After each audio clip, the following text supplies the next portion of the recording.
हर हर महादेव दोस्तों, आशा है आप लोग अच्छे होंगे।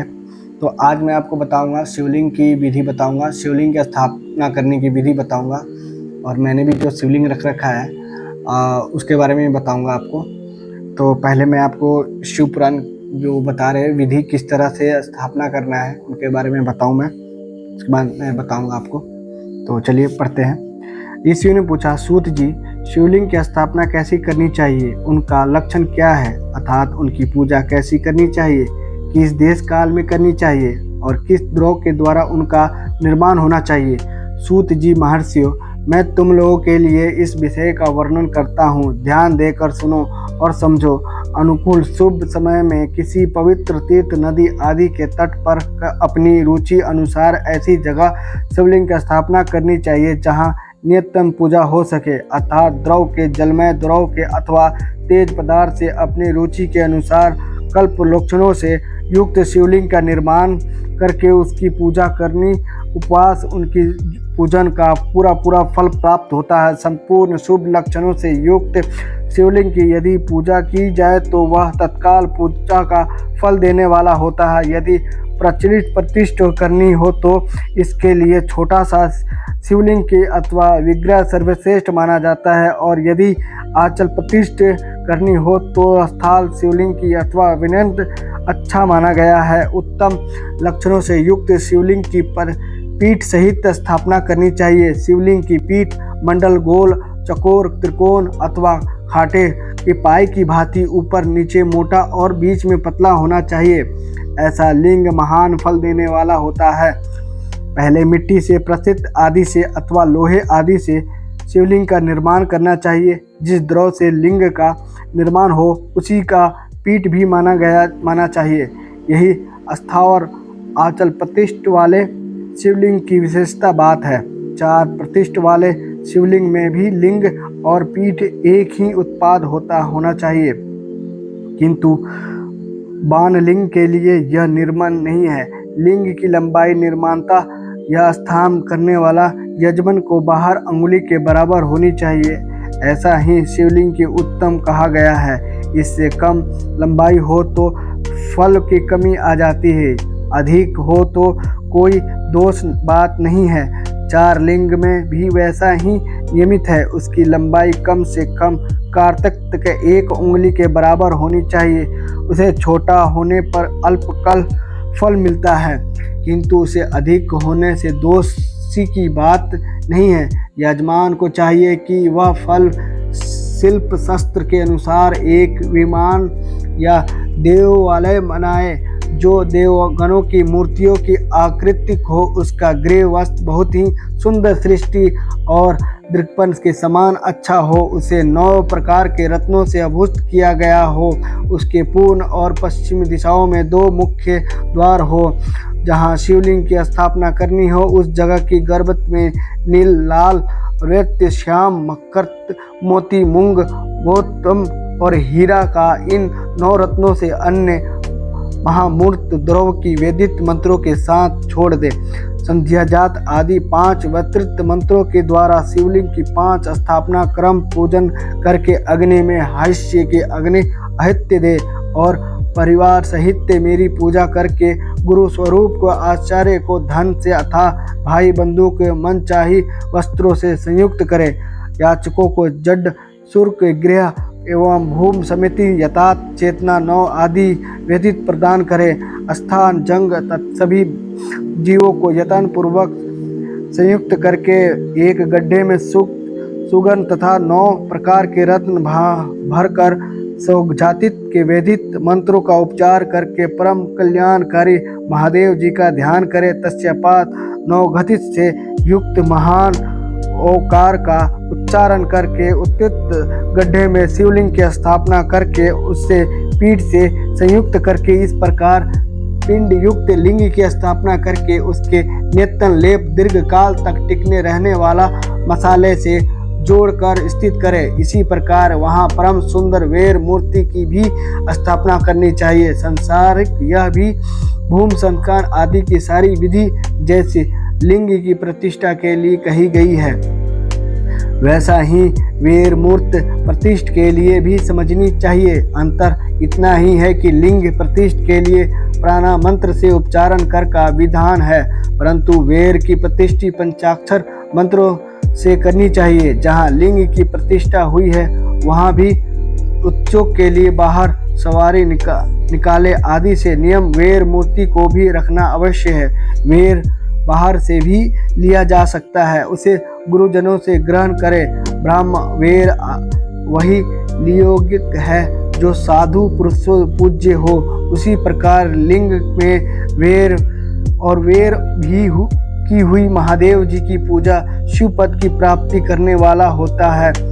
स्थावर और जंग के भेद में लिंग भी दो प्रकार का कहा गया है। वृक्ष लता आदि के स्थावर लिंग कहते हैं और कृत्य कीट आदि को जंग लिंग स्थार लिंग की सींचने आदि द्वारा सेवा करनी चाहिए और जंग लिंगों की आकार एवं जल आदि देकर तृप्त करनी उचित है। उस स्थौर जंग की जीव की सुख पहुँचाने में अनुरिक्त होना भगवान शिव की पूजनीय है। ऐसा विधि पुरुष मान्यता है जो चार जीवों की ही भगवान शंकर को प्रति मानकर उनका पूजा करनी चाहिए। इस तरह महालिंग की स्थापना करके विधि उपचार द्वारा उनका पूजा करके अपनी शक्ति के अनुसार नित्य पूजा करनी चाहिए, अर्थात देवालय के पास ध्वजा अनंत आदि करना चाहिए। शिवलिंग की साक्षात शिव पद की प्राप्ति करने वाला है, अर्थात चार लिंग में प्रोश्चित्चार द्वारा योजित रीति की कर्म पूजा करके यह पूजन भी शिव पद की प्राप्ति करने वाला है।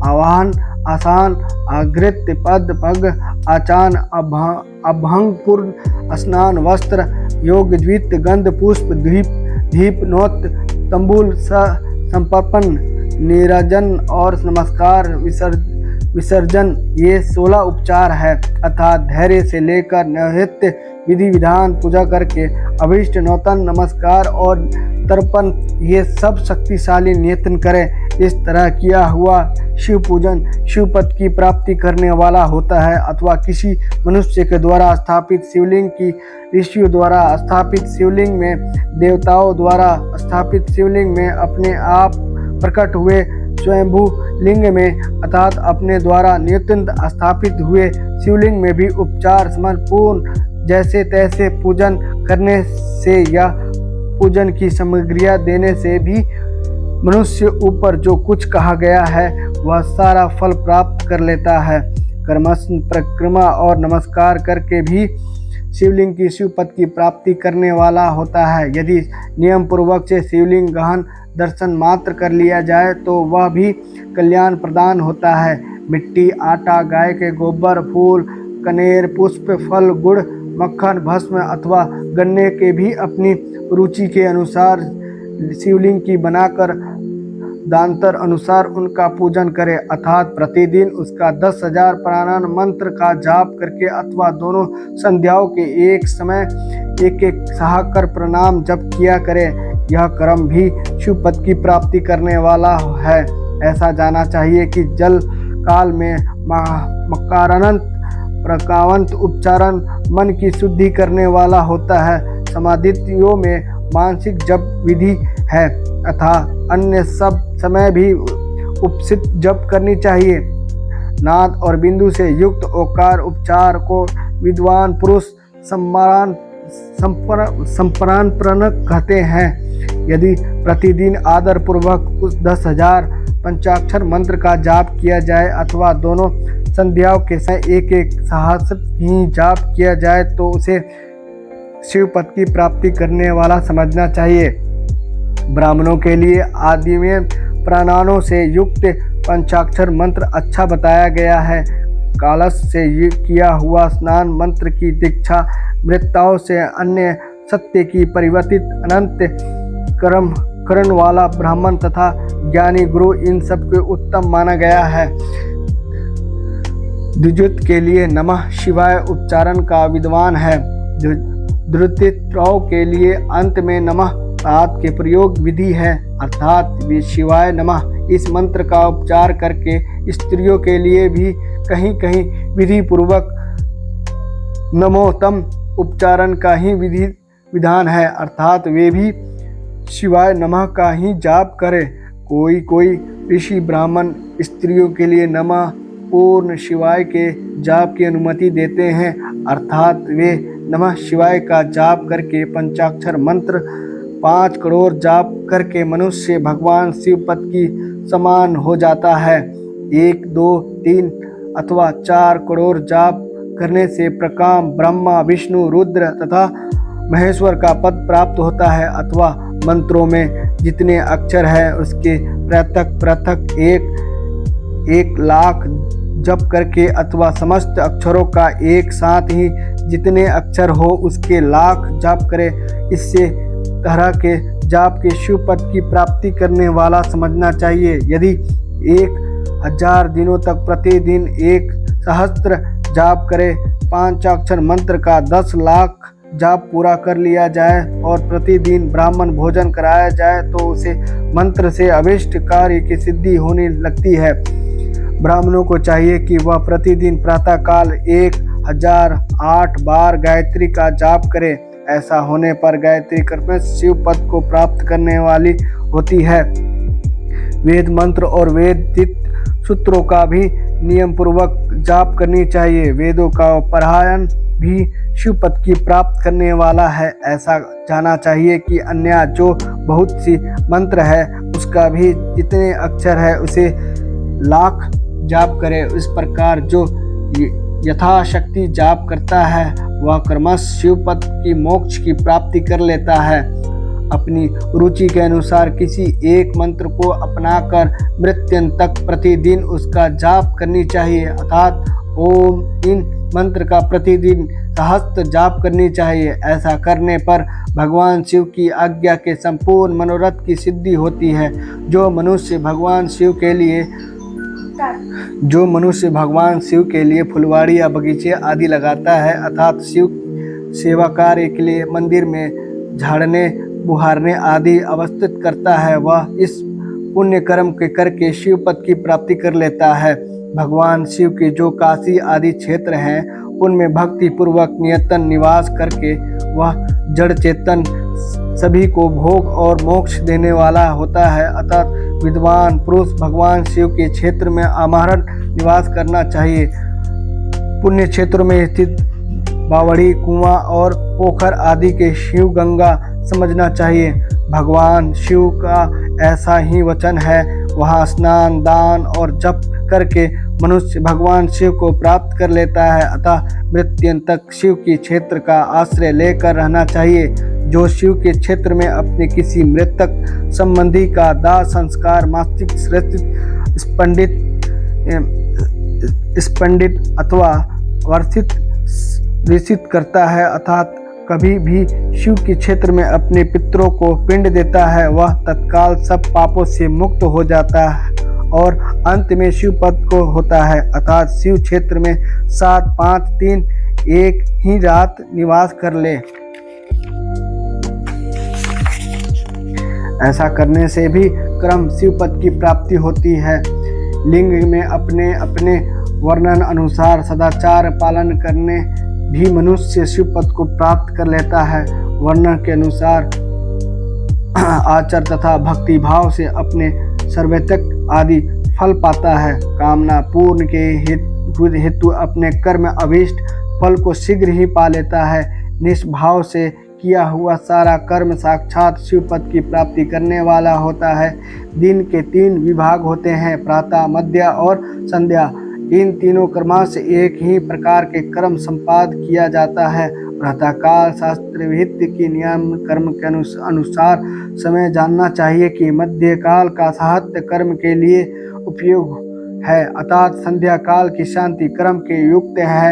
ऐसा जानना चाहिए कि इसी प्रकार रात्रि भी समस्त विद्वान किया गया है।